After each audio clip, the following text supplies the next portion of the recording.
Here we're going to consider how to linearize equations. Linearization of equations gives us insight into wave behavior and also instabilities in classes of equations. We're going to start by considering the heat equation with advection and diffusion of heat driving time derivatives of heat. And to begin our linearization, we're going to start by introducing the concept of a decomposition. A decomposition is not a linearization, but it's a essential step on the way. And to do a decomposition, we say that we're going to take our field, say our temperature, and we're going to split it up into two parts, a T0 and a T1. Our full temperature here, our T that we start with, which shows up in the partial differential equation up here, this is a function of space and time in general. And the power of the decomposition lies in coming up with a clever choice for the T0 and the T1. In general, we're going to choose the T0 to depend on space and maybe only, in fact, one of our spatial coordinates. So I'm gonna write it as T0 of z, where z is some special direction, especially if we have more than one direction. Z will often be a direction picked out by broken symmetries in our problem, like vertically from gravity or possibly along a rotation axis or other things like that. And then our T1 here, this is going to be just a general function of space and time. Note, we haven't said anything about the amplitudes of T and T1. We're really just saying something about their functional form, right? So if we wanted to know what T1 is, right, this is just given by our full T minus our T0, where again, our T0 is a function just of z. You can think of T0 as a coefficient of the problem, and for a lot of interesting problems, this will be a non-constant coefficient when there's some shape in z, when it's more than just a number. This is the key idea of a decomposition. Now we're going to take our decomposition, we're going to take our t here, and we're going to substitute it back into our differential equation for t. So let's write that down here. So we're going to do d by dt of our decomposition t0 plus t1, and we've got a u dot grad on t0 plus t1, and that's all equal to our diffusion coefficient and a Laplacian on t0 plus t1. Based on our choice and definition of T0, that it's a function of space only, we can immediately cross out the T0 here because there's no time derivative of T0 if T0 is a function of space alone. So let's take this and let's rewrite our equation here in a slightly suggestive form by grouping some terms. So I'm going to gather on the left-hand side those terms that have a T1 in them, or those terms, in fact, that are linear in our solution variables. I'm going to assume for now that u might be one of our solution variables rather than, for example, an imposed flow, though we'll come back to that case in a moment. So if I gather those terms that are linear in our variables, my left-hand side looks like that. And now on the right-hand side, I'm going to gather all of those terms that are not linear in our variables. So that's going to be this term. And then there's going to also be a chi del squared T0. Okay. So the left-hand side, this is linear in our solution variables, where our solution variables are T1 and U.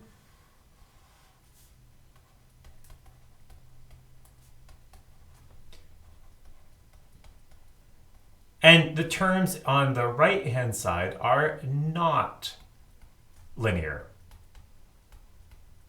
The first of these might be obvious because it has a variable times a variable, so we call this quadratic nonlinearity. But this term is also not linear in our variables. It's just some sort of constant heating term acting in our system. It's not linear in either U or T1. All right, so this is a decomposition of our system. We have not yet assumed anything about the amplitude sizes of U and T1 with respect to, say, T0. And so here we just have a fully nonlinear system of equations where we've written the left-hand side linearly and the right-hand side not linearly. And we could go and solve these using numerical techniques, but we can't solve this as a linear system yet and use the power of sort of linear algebra to get insights in the system. So our next step, having done our decomposition, now we're going to make a further assumption, and we're gonna undertake linearization. And what we're going to do is we are going to make an assumption about the amplitudes of our system. So the assumption we're going to make is that we're going to let our variables U and T1 be order epsilon, so their amplitude is of order epsilon. And further, we're going to assume that epsilon is tiny, epsilon much less than 1. By breaking the generalization and making this assumption, we're going to be able to learn something about our system and make a lot of progress using mathematical tools. All right, so let's rewrite our system here again. D by dt of T1 plus U dot grad T0 minus our diffusion coefficient del squared on T1 equals minus U dot grad T1 plus diffusion coefficient T0. And now I'm going to go through and label our terms and our amplitude size. We're also implicitly assuming, by the way, that quantities related to T0, that these are order 1 quantities, that these are not order epsilon quantities. So under this restrictive assumption of amplitude size, we can see that our terms that are linear in our system variables, here one system variable shows up, here U shows up, and here T1 shows up, whereas this is our T0 order terms here and here. We can see that our left-hand side is all order epsilon. Now, our right-hand side, our first term here, this has 2 occurrences of a system variable. And so we say that this is order epsilon squared, which is one of the reasons we call this a quadratic nonlinearity, whereas this term here is order 1. Now, under classic perturbation theory, the next step is to gather your different ordered equations and express them, the order 1 equation, the order epsilon equation, and then say the order epsilon squared equation. So let's do that now. Let's start with our order 1 equation from this. So we take all those terms that are order 1 in the system, so there are none on the left-hand side. There's only 1 on the right-hand side. Our order 1 equation says that del squared T0 is equal to 0. That is our order 1 equation. And this is a thermal equilibrium equation for T0. And we can see immediately that this yields a solution for T0, namely that since del squared of T0 is 0, T0 must be some potentially linear function of our directions. And we assumed earlier that T0 was a function of z. And so I can write this down as sum a plus some linear bit b times z. This is the entire general form for T naught because the order 1 equation has nothing else to balance that del squared on, and so the del squared must be equal to 0. All right, so our order 1 equation has already told us something. It has told us the character of the equilibrium solution to our system. Let's write down now our order epsilon system. So this is our linear system of equations, and let's see what this looks like. So this is just the left-hand side as we wrote it before, d by dt of t1 plus u dot grad on t naught minus chi del squared on t1, all equal to 0.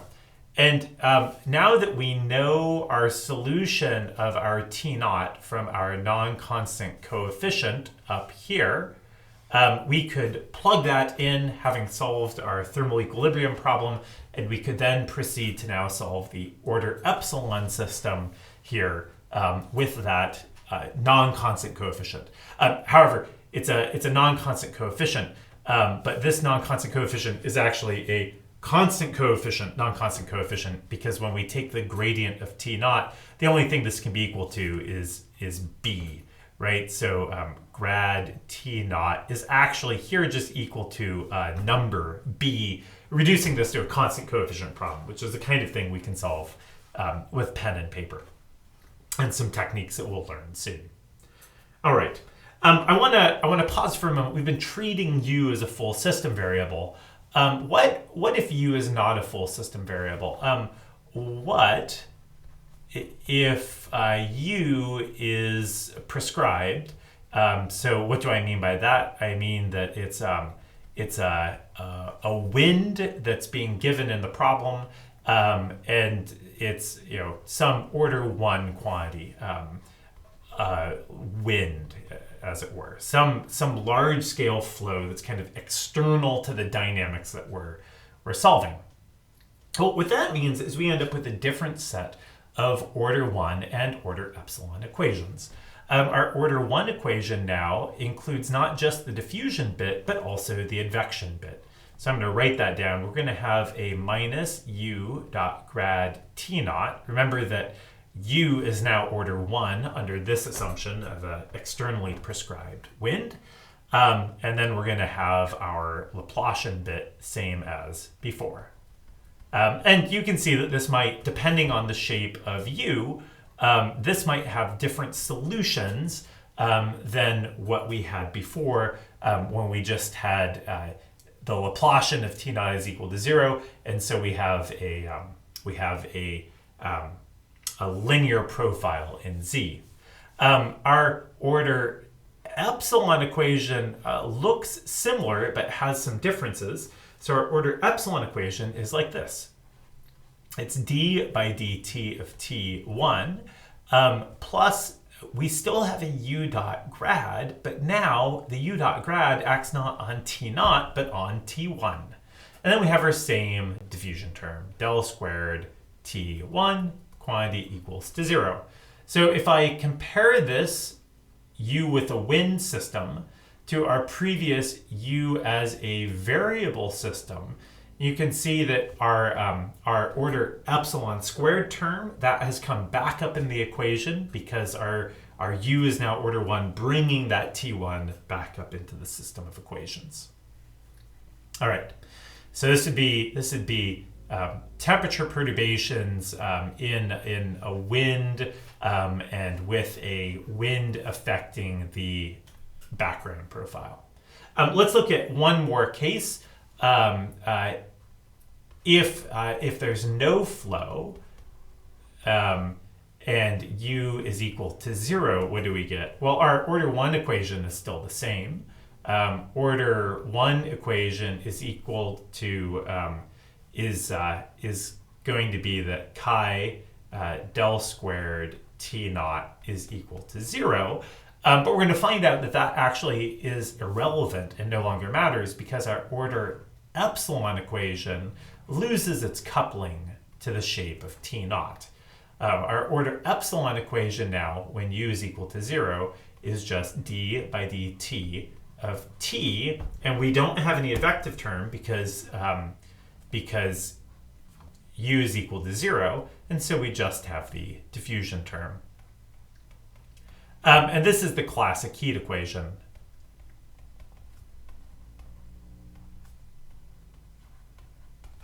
With its well-known solutions. We've now linearized the simple equation. We could solve this if we knew something about u. If u is a full variable of the system, then we need to learn how to linearize a system of equations instead.